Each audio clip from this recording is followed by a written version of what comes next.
और अब खबर मेरठ से है, जहां पर संगीत सोम की प्रेस कॉन्फ्रेंस में आपत्तिजनक प्रेस नोट बांटने का यह पूरा मामला है।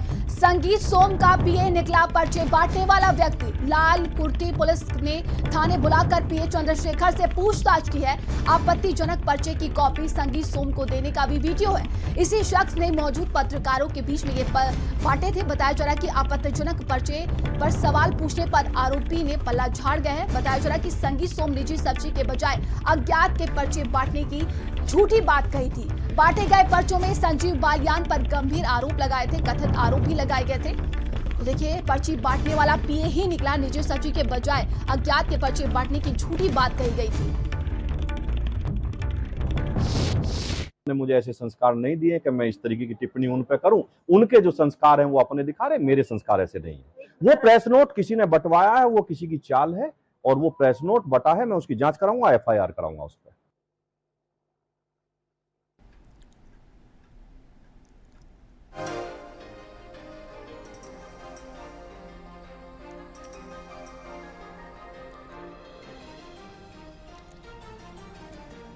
देखिए, ये बड़ी खबर हम आपको बता दें, पर्चों में संजीव बालियान पर गंभीर आरोप लगाए गए थे। चंद्रशेखर से अब लगातार पूछताछ की जा रही है। और ज्यादा जानकारी के साथ संवाददाता नरेंद्र हमारे साथ जुड़ गए हैं। नरेंद्र, देखिए, पर्चे बांटने वाला पीए निकला। बताया जा रहा है कि पुलिस अब पूछताछ करे। क्या कुछ अपडेट है इस पूरे मामले को लेकर?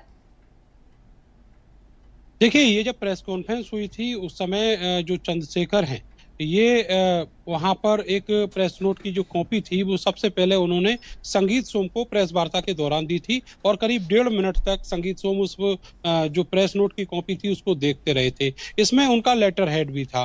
आपको बताएं कि इस पूरे मामले पर जब सवाल पूछा गया तो संगीत सोम पल्ला झाड़ गए और उन्होंने कहा कि इस मामले में वो जांच कराएंगे और शिकायत भी करेंगे पुलिस से। पुलिस ने इस पूरे मामले में जो तहरीर संगीत सोम के निजी सचिव चंद्रशेखर द्वारा दी गई थी, एक वीडियो सामने आया, जिसके बाद पुलिस ने उनसे पूछताछ की तो उन्होंने कहा कि ये जो पर्चा संगीत सोम को दिया जा रहा है ये वही है जिनका नाम चंद्रशेखर है और ये संगीत सोम के निजी सचिव हैं। आपको बताएं कि पुलिस ने जब उनसे ये पूछा कि आप ही तहरीर दे रहे हैं और आप ही वहां पर पर्चा वितरित कर रहे हैं, तो इसके बाद उनके हाथ पांव फूल गए। वो फिलहाल वहां से तो चले गए, लेकिन बाद में पुलिस ने इस मामले में विस्तृत जांच जो है वो शुरू की है। कई पत्रकारों से भी बातचीत की गई है और ये भी कंफर्म किया गया है कि पत्रकारों को जो ये पर्चे बांटे थे वो यही व्यक्ति था जिसने ये पर्चे बांटे थे। तो संगीत सोम ने एक तीर से 2 निशाने कर दिए। एक तो प्रेस वार्ता में जो जवाब देने थे संजीव बालियान के आरोपों के, वो भी दे दिए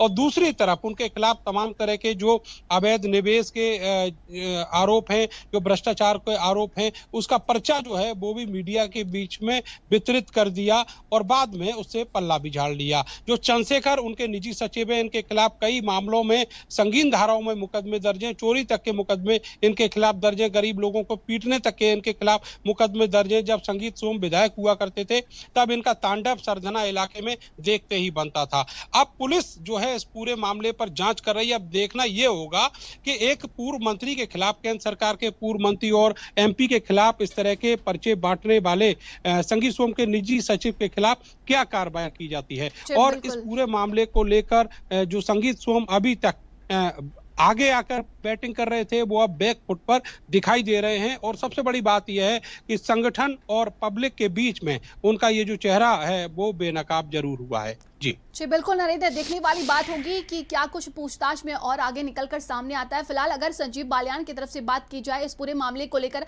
अभी तक क्या कुछ प्रतिक्रिया सामने आई है?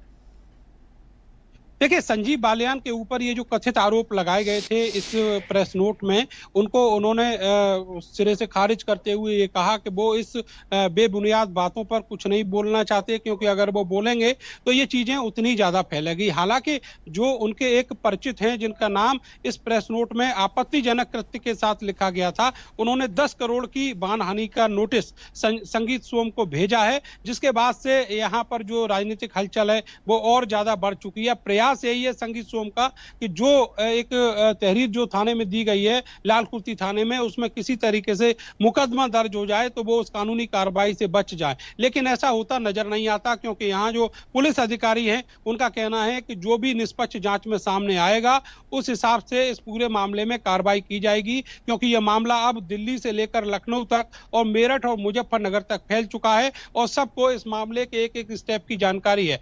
जो वीडियो वहां से मिले हैं प्रेस नोट के, उसमें जिसमें ये प्रेस नोट देता हुआ संगीत सोम को दिखाई दे रहा है, वो कई एंगल से वीडियो है। आपको बताएं कि मैं भी उसी प्रेस वार्ता में मौजूद था और ये चंद्रशेखर ने मेरे पीछे ही आकर और जो प्रेस नोट है वो दिया था उन्होंने संगीत सोम को, और बाद में उसकी एक कॉपी मुझे भी दी थी। तो ये बात सच है, और जो बाद में जिस तरीके से इस पूरे मामले से संगीत सोम ने पल्ला झाड़ा है वो बिल्कुल झूठ बात है कि जो प्रेस नोट है उनके व्यक्ति के द्वारा नहीं बांटा गया। अगर ऐसा होता तो वहां श्रेणी सुरक्षा संगीत सोम को प्राप्त है। उनकी कोठी में आखिर कौन घुसकर पर्चे बांटने की हिम्मत और हिमाकत कर सकता है, ये भी आप जानते हैं। जी बिल्कुल नरेंद्र, देखिए ये मामला तूल पकड़ता ही जा रहा है, लेकिन अभी ये तकरार खत्म होती हुई नजर नहीं आ रही। फिलहाल प्रशासन की तरफ से और क्या कुछ कहा गया है?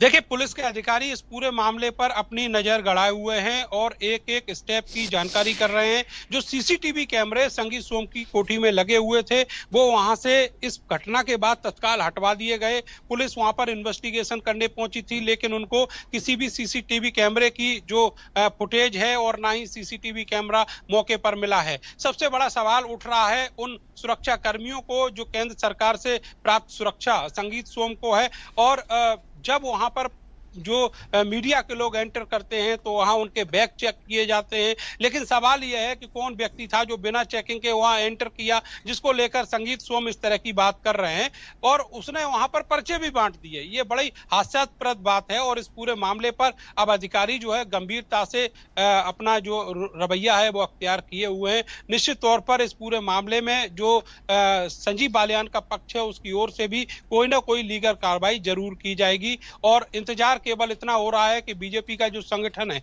वो किस तरह के इंडिकेशन देता है। उसके बाद जो दोनों नेता हैं वो अपना अपना एक्शन लेंगे। लेकिन फिलहाल संगीत सोम जो है वो कानूनी शिकंजे में और उनका जो पीए है वो कानूनी शिकंजे में गिरते हुए नजर आ रहे हैं। पुलिस को यह भी देखना होगा कि जो चंद्रशेखर हैं संगीत सोम के निजी सचिव, उनके खिलाफ किस तरह के मुकदमे पहले से ही दर्ज हैं और किस तरीके की उनके ऊपर आरोप पहले से ही हैं। और तो उसके बाद ये जो तहरीर उन्होंने थाने में दी है, इस पर अगर मामला झूठा पाया जाता है तो किस तरह का एक्शन पुलिस अधिकारियों द्वारा किया जाता है, ये भी देखने वाली गौरतलब बात होगी। जी तमाम जानकारी के लिए बहुत बहुत धन्यवाद आपका। और अब खबर गाजियाबाद से, जहां पर बीती रात ट्रांसफार्मर में आग लग गई।